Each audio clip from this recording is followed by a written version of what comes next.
بسم الله الرحمن الرحيم. عبد الله المبارك رحمه الله قال: أخبرنا عبد الوارث بن سعيد أبو عبيد رجل عن الحسن رحمه الله أنه كان يقول: ابن آدم إياك والتسويف، فإنك بيومك ولست بغد، فإن يكن غد لك فكس في غد كما كست في اليوم، وإن لا يكن لك لم تندم على ما فرطت في اليوم. قال: وحدثني غيره عن الحسن أنه كان يقول: أدركت أقواما كان أحدهم أشح على عمره منه على دراهمه ودنانيره. حضرت حسن بصری رحمه اللہ نے روایت تے فرمائی: ابن آدم، اے دا آدم بچیا، ایاک والتسویف، خپل ځان د تسویف نه ساته، فإنك بيومك ولست بغد، ځکه چې ته نن یې او سبا به نه. فإن يكن غد لك، که چرې ستا عمر اوږد شي او سبا هم په تا باندې راشي، فکس فی غد کما کست فی اليوم، بیا په سبا کې هم داسې هوښیار اوسه او د عقل نه کار واخله لکه څنګه چې د نن ورځې تېره که. والا یکن لک، او که چېرې سبا به تا رانلو، لم تندم علی ما فرطت فی اليوم، نن ورځ کې چې کومه تا کوتاهي کړې ده ته به پښیمانه کېږي نه، ځکه چې کار دې کړی. دا د حسن بصری رحمه الله چې په خپله صحابي نه دی، لیکن صحابه کرام یې لیدلي دي، جلیل القدر تابعی دی. او حسن بصری رحمه الله هغه شخصیت دی چې د ده تربیت رسول الله صلی الله علیه وسلم د بیبیانو په کوټګیو کې شوی دی. د ده مور د ام المؤمنین ام سلمه رضی الله عنها وینځه وه، خدمتګاره وه، او دی ماشوم و، او بیا چې به کله د مور به یې کار کولو ده به ژړل، بیا به ام المؤمنین حضرت ام سلمه رضی الله عنها غېږ کې واخیست او کلارولو. او دا هغه شخصیت دی چې دی وایي رسول الله صلی الله علیه وسلم چې په کوم کور کې وخت تېر کړی د ام المؤمنین حضرت عائشې رضی الله عنها کوټه، وایي هغه د هغې چت دومره و چې زه هلک وم، ما به لاس اوچت کړو نو زما لاس به چت ته رسېده. نو په دغه کورونو کې د ده تربیت شوی. او حسن بصری رحمه الله چې څنګه د حدیثو غټ امام دی، دغه رنګې د سلاسل چې څومره دي د تصوف او طریقت، هغه هم په حسن بصری رحمه الله باندې جمع کیږي، او مدار د هغې حسن بصری رحمه الله دی. دا فرمای: ابن آدم، اے د آدم بچیه، ایاک والتسویف، خپل ځان د تسویف نه ساته. تسویف علما او طلبا په پوهیږي باب تفعیل نه مصدر دی، صوف یصوف تسویف، معنی دا ده چې یو سړی فی الحال یو کار ته مخامخ شي او هغه کار اونکي او په سبا یې پرېږدي، دې ته تسویف. دا د صوف نه مشتق دی، او صوف په عربی ژبه کې د مستقبل استقبال بعید دپاره استعمالي. سوف افعل، سوف اصلي، سوف اصوم، سوف اتلو القرآن، سوف اذكر الله، سوف اتصدق، زه به رستو به دا کار وکړم، سبا به دا کار وکړم، سبا به نفل شروع وکړم، سبا به روژې نیول شروع وکړم، سبا به صدقه ورکړم، اوس مصروف یم، اوزګار یم، مشغول یم، سبا به دا کار وکړم. په دې یو لفظ کې ډېره معنا پرته ده. د دې تسویف نه ځان ساتل پکار. موږ چې به واړو په اردو کې هم دا محاوره وه، په پښتو کې هم ویلی کېږي: آج کا کام کل پر مت چھوڑو، د نن کار په سبا مه سپاره. د دنیا په بابت کې خلک دا ضرب المثل او دا مقوله استعمالوي، د دین په باره کې او د امور آخرت په باره کې خدا انتهایی ضروری ده. وجه دا ده چې سړی وایي سوفه، زه به دا کار سبا وکړم، اوس زما ځواني ده، وروسته به بیا کوم، اوس زه اوزګار نیم، بیا به یې وکړم. لومبی خو د سبا ورځې پته نه لګي چې سبا ورځ په تا راځي او که نه. لکه چې مخکې حدیثو کې تیر شول چې د مرګ پتن لګي د انسان په سر باندې ولاړ دی څو وخت د مرګ غافت د انسان په سر راځي او سړی دنیا نه ځي نو چې ته په کوم وخت باندې دا کار پرېږدې کېدای شي چې هغه وخت کې تا ته د دې کار کولو موقع میلاونه شي او مرګ راشي دویم دا ده چې شیطان یې تا نه هیر کړي او دا خو ډېر زیات کېږي چې سړی اوس یو کار یې مخې ته رالو تلاوت د قرآن پاک کول غواړي دی وایي وروسته به وکړم بیا هیر شي نفل کول غواړي دی په زړه کې اراده راوچته شو پرېږدي چې څه ساعت پس بیا وکړم بیا هیر شي صدقه کول غواړي چې اوس به ورکړم بیا هیر شي بیا ورته شیطان وایي چې دا دومره مال به ورکړي اول هغه اراده کړې وه لیکن بیا رو رو رو ته شیطان دا کار پاتې کړي نو شیطان یې هیر کړي دویم صورت دا دریم دا دی چې کله شیطان هیرم نه وي یاد وي لیکن مشغولیت او مصروفیت دومره انتها ته رسیدلی چې سړی هغه عمل ته اوزګارېږي نه تلاوت د قرآن پاک ته نه اوزګارېږي نوافلو ته نه اوزګارېږي او دغه رنګ بل یو کار ته نه اوزګارېږي نو هغه عمل د ده نه پاتې شي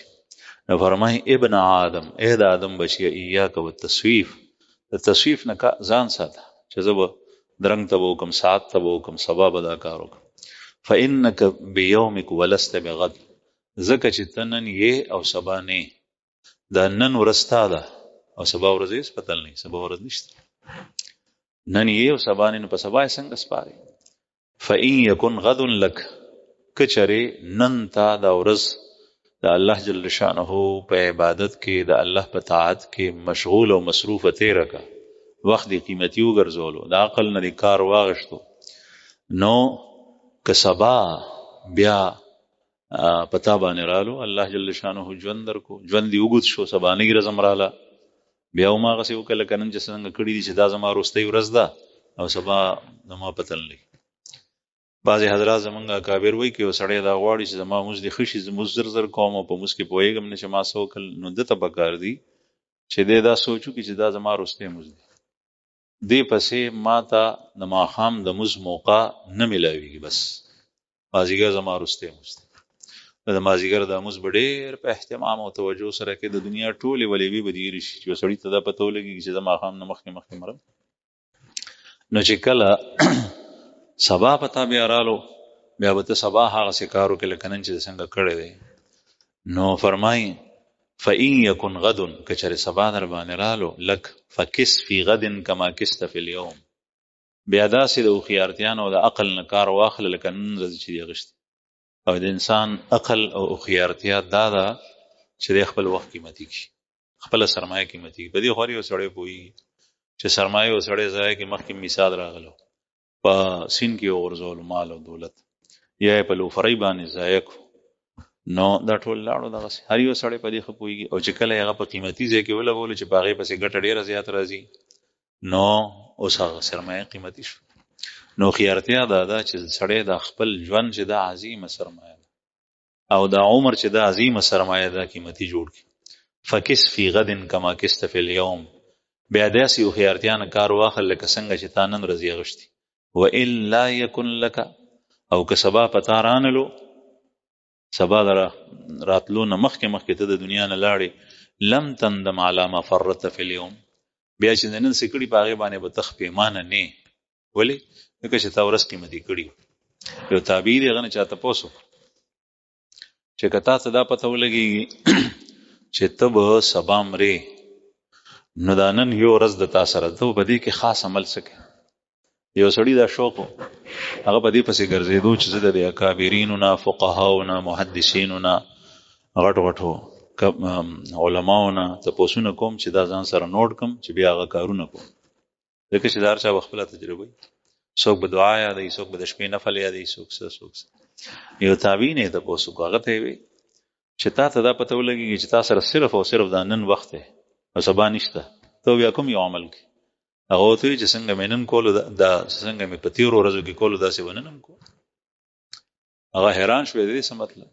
هغه ورته وایي د هغې وجه دا ده چې ما په ورځ ځان ته ټوله مصروفه کړې ده شپه مې ځان ته ټوله مصروفه کړې ده ما ټایم ټیبل جوړ کړی دی دا وخت زما د تلاوت دی دا مې د نوافلو دی دا مې د فرایضو دی دا مې د دې دی دا مې د دې دی دا مې د بچو د ښځې دی چې د چا حقوق دي د الله جل شانه حقوق مقدم دي او نور چې د دنیا د چا حقوق دي غزا ادا کوم بیا کی وخت الله جل شانه ته فارغ کړ ما سره دومره وخت شته نه چې پاغه کې زدا وکړم نو زما ترتیب او زما ژوند ټول په یو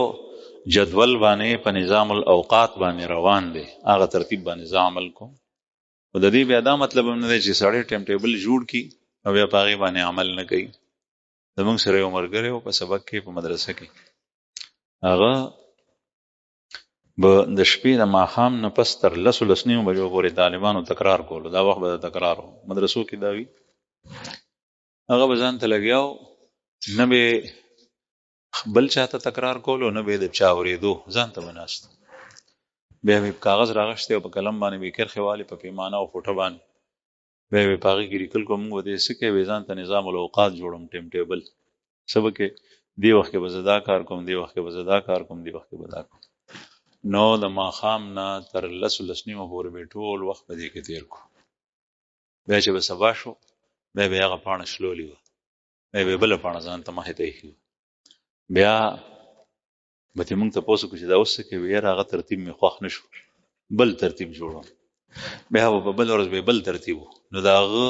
هغه ورځې ټولې په دې نظام الاوقات جوړولو کې تېرې او بیا د هغه حشر دا و چې 3 کاله فیل شوی په مدرسه کې ښه ذهین او قابل نو داسې هم نه بلکې د دې مطلب دا دی چې انسان کوم عمل د ده مخې ته راشي بس فورن هغه کوي کوم عمل د ده مخې ته راشي هغه عمل کوي هغه رستو کوي نه قال وحدثني غير عن الحسن انه كان يقول دا بل قولم د حسن بصری رحمه الله دی فرمای ادركت اقواما كان احدهم اشح على عمره منه على دراهم ودنانير حسن بصری رحمه الله فرمای چې ما داسې خلق مونږ دي چې پاغی کې یو کس په خپل عمر باندې دومره بخیلو چې په دراهم او درانیو باندې نو په عمر بارک دلته د اقوام نه مراد صحابه کرام دي ځکه چې حسن بصری تابعی دی د څوک لیدلی ځان نه مخکې مشران صحابه کرام لیدلی د رسول الله صلی الله علیه وسلم صحبت نشین کان احدهم اشح على عمره منه اشح د شح نه دی او شح دې ته ویل کېږي چې د سړي زړه په سیسیس پورې تړلی چې هغه شی ته بې ځایه کوي نو زړه یې ورپسې ځي دې ته ویل کېږي شح قرآن کریم کې هم دا ټکی استعمال شوی نو انسان ته دا مال محبوب وي عام فطرت دغسې دی چې مال ته ځي په هغې پسې زړه ځي او د مال راتلو ته انتهایي داسې کېږي کله کله چې حدود نه هم تېرې وځي صحابه کرام وایي داسې خلک چې هغوی د درهم او د دینار د سپینو زرو کرنسي درهم وه او د سرو سرو کرنسي دینار وه د هغې به یې دومره خیال د هغې به یې خیال نه ساتلو د عمر به یې خیال ساتلو چې دا قیمتي سرمایه داره نه ضایع نه شي او دې نه معلوم شو چې یو سړي سره روپۍ پیسه ني ډالر او ریال ورسره ني درهم او دینار ورسره ني هغه د الله جل شانه ژوند ورکړی دی عمر یې ورکړی دی صحت یې ورکړی دی طاقت او قوت یې ورکړی دی د سره عظیمه سرمایه شته او دا داسې سرمایه ده چې دې ته نه څه جوړوي هغه ته جوړېږي څه ته جوړوي هغه ته جوړېږي ابراهیم علیه السلام رسول الله صلی الله علیه وسلم ته نصیحت کړی و د معراج په شپه کې چې خپل امت ته ووایه چې د جنت ځمکه هغه بنجر د شاړه ده په هغې کې که چېرې څه لګول غواړئ نو په دنیا کې لګوئ نو هلته لګي سبحان الله چې ووایي نو هلته کې لګي نو دا د عمر فایده ده عمر کې دا کېږي چې ژوند وي روغ صحت وي که په بدن باندې کپړې نی نو هم سړی جنت ګټلی شي آخرت ګټلی شي جهنم نه ځان بچ کولی شي دومره عظیمه سرمایه ده د دنیا د درهم و دینار هلته هېڅ نشي کولی وعن عبد الله بن مبارك رحمه الله قال أخبرنا مسر بن قدام قال حدثني عون بن عبد الله قال قال أبو الدرداء رضي الله عنه من يتفقد يفقد ومن لا يعد الصبر لفواجه الأمور يعجز دا حدیث او دا روایت دا ابو الدرداء رضی الله عنه نه ابو الدرداء رضی الله عنه د رسول الله صلی الله علیه وسلم صحابی دی صرف 2 جملې دي فرمای من يتفقد يفقد کوم یو کس چې هغه د خلکو حالات او احوال نزان خبرول غواړي او په هغې لټون پسې ګرځي نو دی به هر څه ورک د ته په لاس ورنشي. ومن لا يعد الصبر لفواجع الامور يعجز. دویمه جمله ده چې کوم سړی صبر د مصایبو دپاره او تکالیفو دپاره نشمیري، یعنی دا هتیار نه استعمالی، یا عاجز دی به عاجز شي، او چې سړی عاجز شي په ده باندې بل زورور شي، غالب شي. د دې ډومبۍ جملې مطلب خدا دی چې کوم یو سړی د خلکو حالات معلوموي، دا سړی څنګه دی، دا سړی څه کوي، د کاروبار څه دی، دا څنګه دی، دا څنګه دی، دا مطلب دی. ټول عمر به په دې کې ضایع شي، دی به ایسے ملکی یفقد. جو دوسروں کے حالات پہچاننے کی کوشش کرے گا، دوسروں کے حالات ٹٹولنا چاہے گا، خود اپنا سرمایہ یہ گم کر دے گا، پل عمر بھی ضایع شي. دویم مطلب دا دی چې کله سړی خلکو ته ګوري،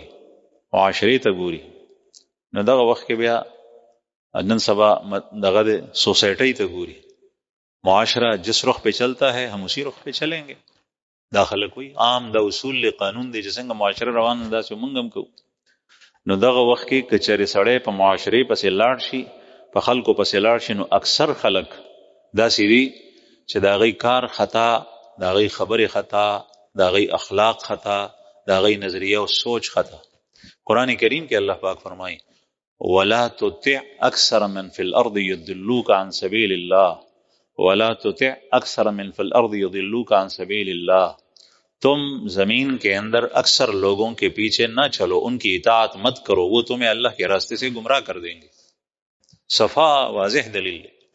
په معاشرې پسې نن سبا هر یو سړی روان دی، مسلمانان ټول په دې کې چې څنګه خلک کوي داسې وکړي، د هغوی لباس، د هغوی اټک بیټک، د هغوی ناسته ولاړه، د هغوی معاملات هغسې دی کوي چې داسې نه کوي، بیا به چلیږي څنګه؟ دا د الله جل شانه باندې د توکل کمی دی. او رښتیا خبره دا ده چې د ایمان کمزورتیا ده.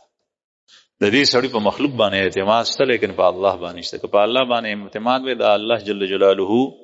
د خوږ پیغمبر صلی الله علیه وسلم تعلیمات او د هغوی طریقې او د هغوی ارشادات یې خپل کړی وي، په دې کې هر څه دي. د دنیا هم خیر دی، سرخرویي ده، او د آخرت هم. نو که سړی په دې پسې روان شي، بیا به خپله سرمایه دی هېره کړي. خلکو ته کتل نه دي پکار دی معامله کې. د دوی له لباس غونې لباس زما پکار دی، د دوی د پیزار غونې پیزار زما پکار دی، د دوی د کاروبار غونې کاروبار ما ته پکار دی، د دوی د رسم و رواج غونې رسم و رواج کول ما ته پکار دی. نه، الله جل شانه د الله رسول چې سوی سړی په که خلک ورسره خندا کوي او ټټوبې کوي نو کوي دي. نو فرمایي ابو الدرداء رضی الله عنه من یتفقد یفقد، چې کوم سړی د خلکو حالات معلومي، لټون کوي، پاغې پسې ګرځي، پاغې پسې روان وي، یفقد، دی به خپل سرمایه ورکه کړي، هر څه به ترې لاړ شي، عمر بې ضایع شي. ومن لا يعد الصبر لفواجع الامور يعجز. د دې بل مطلب دا دی چې انسان باندې کله کله مصائب راځي، تکالیف راځي.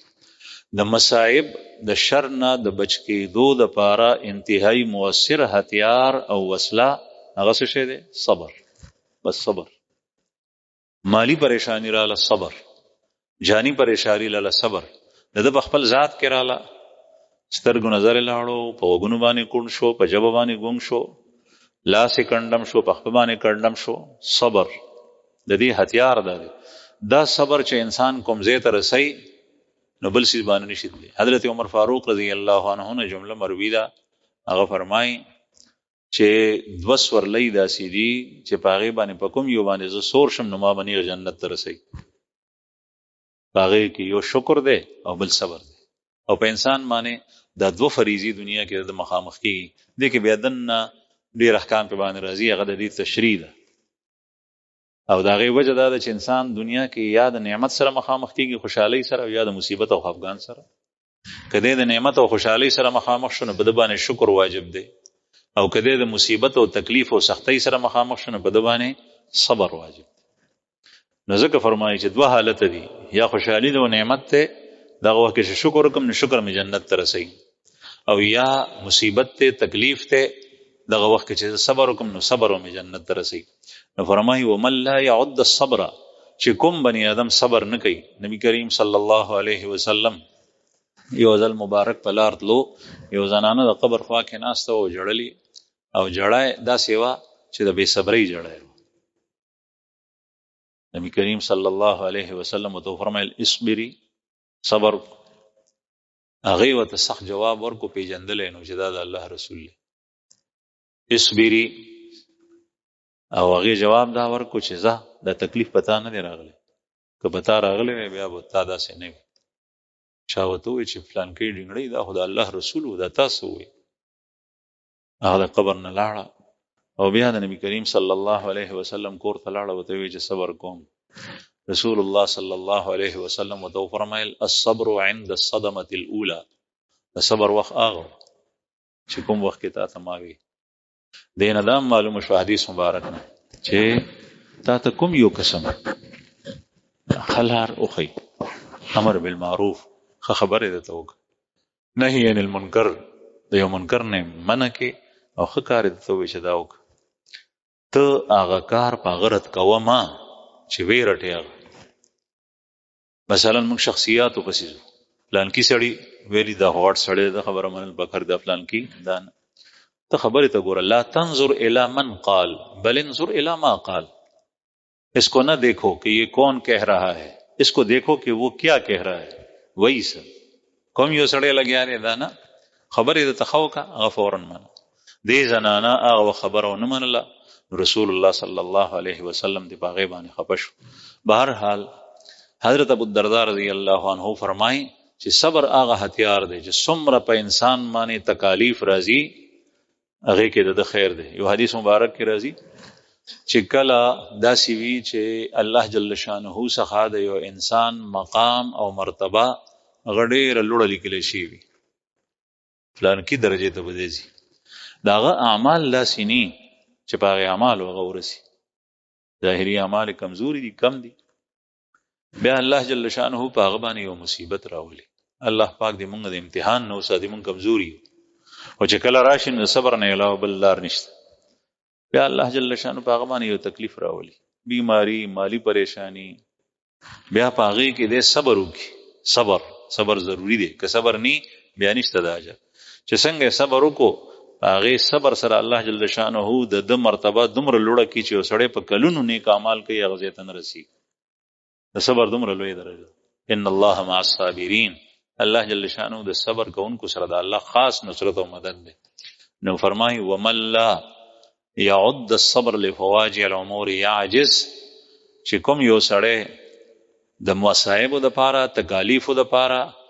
د صبر نشمیري، په صبر عمل نه کوي، یعجز، دی به عاجز شي. یعنې دی ډېر جوړه وکړي، ډېر د خلکو پسې منډې ووایي، ډېر د بچ کېدو کوشش وکړي، ډېر د مخلوق نه مدد وغواړي، داسې او داسې او داسې، ډېر د په دې خوله باندې ګډ وډ الفاظ راوباسي، خپله خساره د نقصان خپل دی، دی به عاجز شي، لیکن د ده لاس ته څه ځي نه. وقال عبد الله بن مبارك رحمه الله وحدثني مسعر معا عن عون بن عبد الله أنه كان يقول كم من مستقبل يوما لا يستكمله ومنتظر غدا لا يبلغه لو تنظرون إلى الأجل ومسيره لأبغضتم الأمل وغروره. دا روایت عبد الله بن مبارک سے روایت کی دا عون بن عبد الله رحمه الله نے فرمائی کم من مستقبل یوما لا يستكمله، ډیر خلق داسې دي چې یو ورځ په باندې راشي لیکن دا ورځ دې پوره نه کړي، یعنې د دې نه پوره فایده حاصل نه کړي، ضایع شي دې نه هغه ورځ، موقع الله پاک ورکا هغه یې ضایع کړه. ومنتظر غدا لا يبلغه،